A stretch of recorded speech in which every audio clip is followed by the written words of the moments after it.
here, but in here is a SSL AWS 900 is our console, which is a half analog, half digital board. So half of it is just like your regular analog mixing console, just from all the old recording studios and that kind of mindset.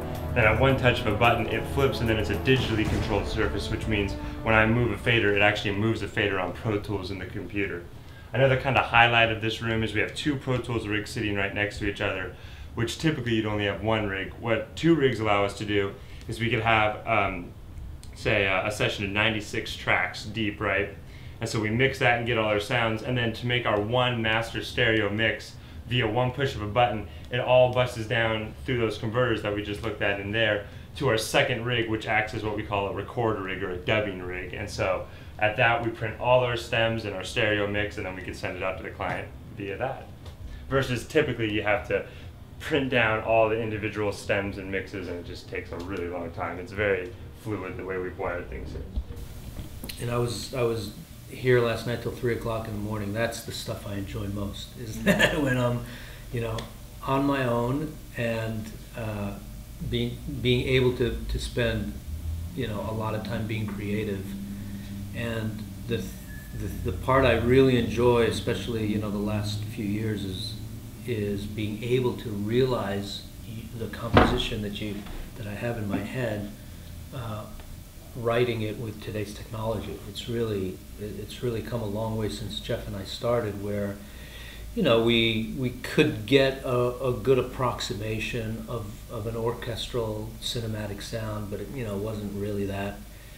And now today, to be able to just sit down and have this amazing palette of sounds at your fingertips, to be able to really affect what you're hearing in your head is my favorite part of it. And that to me, on a personal level, is the best experience. On a broader level, it's very gratifying to hear your music on television or in the trailers when you go see a movie and it's blasting at you, in 5.1.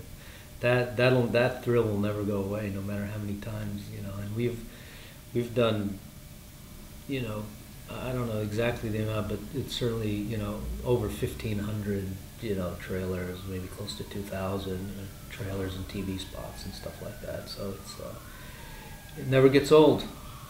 So basically what we just had there is a composition / mix room. And so you saw on the right hand side, that's a composition desk with the MIDI keyboard, and you have all your virtual instruments, and you have another two G5s that are connected to that station, which then on the left side in that room you had the mixing surface, which is where we do all our final mixes.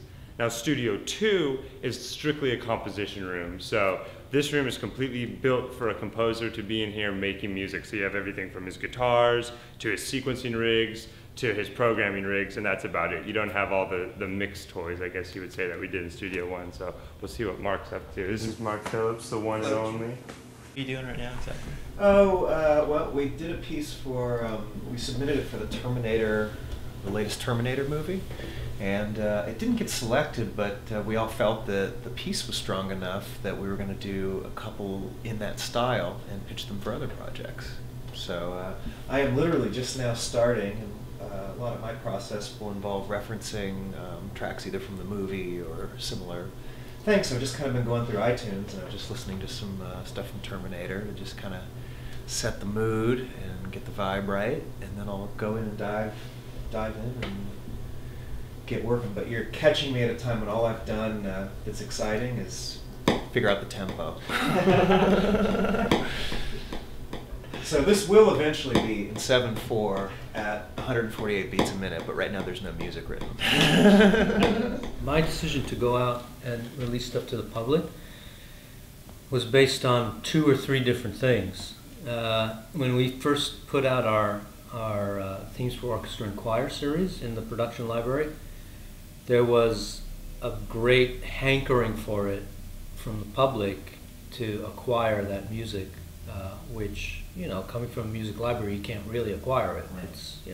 It's not on sale on CD, and it's not provided for download and or sale.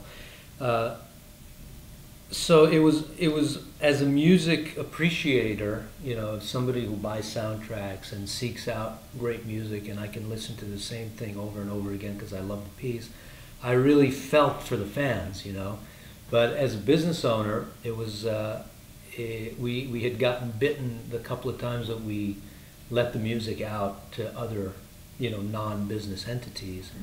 And what you have to do is, we found out that we had to chase down, you know, illegal uses of our music. I'm not talking about YouTube and stuff like that. I'm talking about a commercial using our music and not paying for it because they got it from somewhere that they didn't know.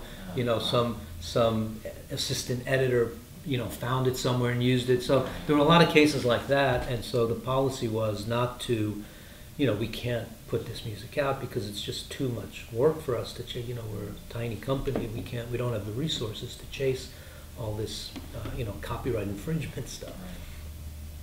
But over the last few years, the internet has proliferated so much with file sharing and all that that it became impossible to police it. It literally, you know, a colleague of mine compared it to, you know, you put your finger in a dam, and then, you know, if there's a leak in the dam, and then like 100 others pop up, and that's pretty much what happened. So, but in my heart, I always really wanted for the fans to have it as an artist, you know, for them to enjoy the music that I was very proud of. So I kind of found a way to make it a commercial album, and that was Globus, where it wasn't really the same tracks, but it was taking it to another creative level. I could justify that because I was creating something new. So as an artist, I enjoyed doing that. And giving the fans access.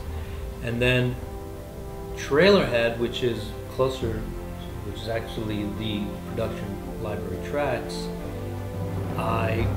from a business perspective, I wanted to broaden our awareness about immediate, because those kind of tracks, very few clients, even clients of ours have. Not all our clients have it, only the ones that cut the high-end trailers, you know, because the people who are cutting TV spots for network promos and stuff like that, it's too expensive for them. So only, you know, a couple of dozen of our clients had that music. So we thought, well, if we're, you know, combined with our setting up an office and trying to get into other areas, that a public release might generate more awareness of immediate in the broader public, which includes people like, you know, marketing directors at ad agencies and stuff like that. So it's creating more awareness, creating more licensing opportunities for the material, and also as an artist to, you know, venture out into other areas such as, you know, doing live performance and stuff like that, which we're really interested in doing just because it's fun.